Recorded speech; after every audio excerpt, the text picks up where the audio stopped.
मध्य प्रदेश में जैसे जैसे चुनाव नजदीक आते जा रहे हैं वैसे वैसे ही नेताओं की एवं पार्टियों की तैयारियां जोरों पर चल रही हैं। लेकिन इन सबसे अलग दोनों ही पार्टियों के नेता एक दूसरे को घेरने की पूरी कोशिश कर रहे हैं और एक दूसरे पर निशाना साध रहे हैं।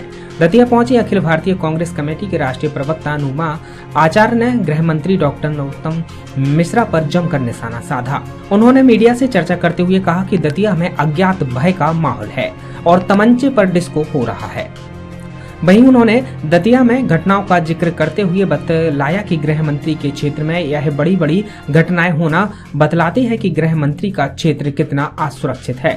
उन्होंने कहा कि जुलाई में हुई 2 नाबालिग बच्चियों के साथ गैंगरेप की घटना में भाजपा का व्यक्ति शामिल था, लेकिन कार्यवाही कहां तक पहुंची यह अभी तक सामने नहीं आ सका। वहीं उन्होंने दतिया के ग्राम रेड़ा में मवेशी चराने के विवाद पर हुई फायरिंग में 6 लोगों की हत्या हुई है।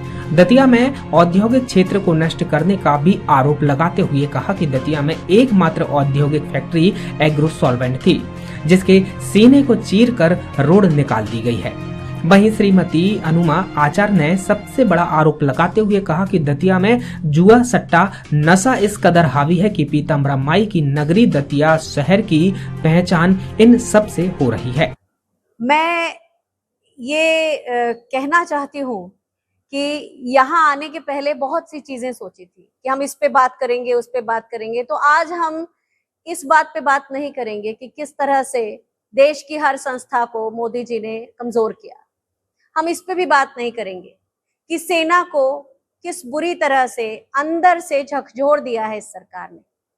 हम इस पे भी बात नहीं करेंगे कि हमारे प्रधानमंत्री के झूठे प्रचार माध्यमों से कहा जाता है कि विदेशों में उनकी छवि बहुत अच्छी हो रही है। हम इस पे भी नहीं बात करेंगे। हम बात उस अधिनायकवाद पर करेंगे जो हमारे विधायक जी ने जिसकी बात की, और उस अधिनायकवाद से दतिया के लोगों का जो दमन हो रहा है और जिसके कारण यहाँ एक अज्ञात भय लोगों के अंदर है, हम उसकी बात करेंगे।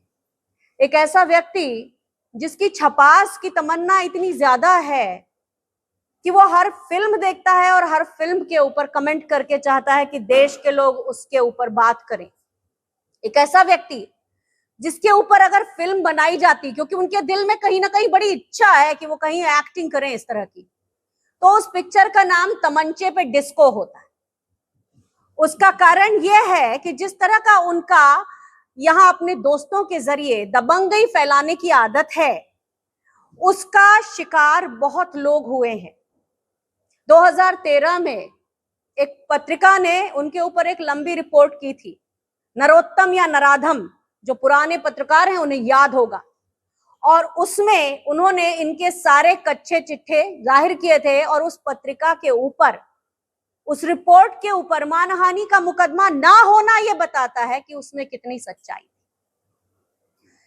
आपके शहर में दतिया में जहां मवेशियों के ऊपर हत्याएं हो जाती हैं, जब आप दतिया की खबरों के बारे में जानना चाहते हैं तो आपको आज इसी हफ्ते, एक हफ्ते के अंदर की ये घटना मिलती है जिसमें मवेशियों को लेकर लोगों में झगड़ा हुआ, 4 लोगों की हत्या हो गई और 6 लोगों की और 8 लोग घायल हो गए। तो मवेशियों का यहाँ ध्यान नहीं रखा जाता, और मवेशियों का ध्यान नहीं रखा जाता तो कैसे इंसानों का ध्यान कैसे रखा जाएगा, वो भी एक बात है। जुलाई 2023 की घटना है जहां 2 सगी बहनों से गैंगरेप हुआ और उसमें शामिल एक व्यक्ति बीजेपी का नेता था। मुझे नहीं मालूम कार्यवाही कहां तक पहुंची। दतिया औद्योगिक रूप से बिल्कुल ही विपन्न है। जैसे विधायक जी ने बताया कि एक ही एग्रो वाली जो इंडस्ट्री थी उसके बीच से रोड बनाई जा रही है। यहाँ 4-5 दिन पहले रोजगार मेला लगाया गया।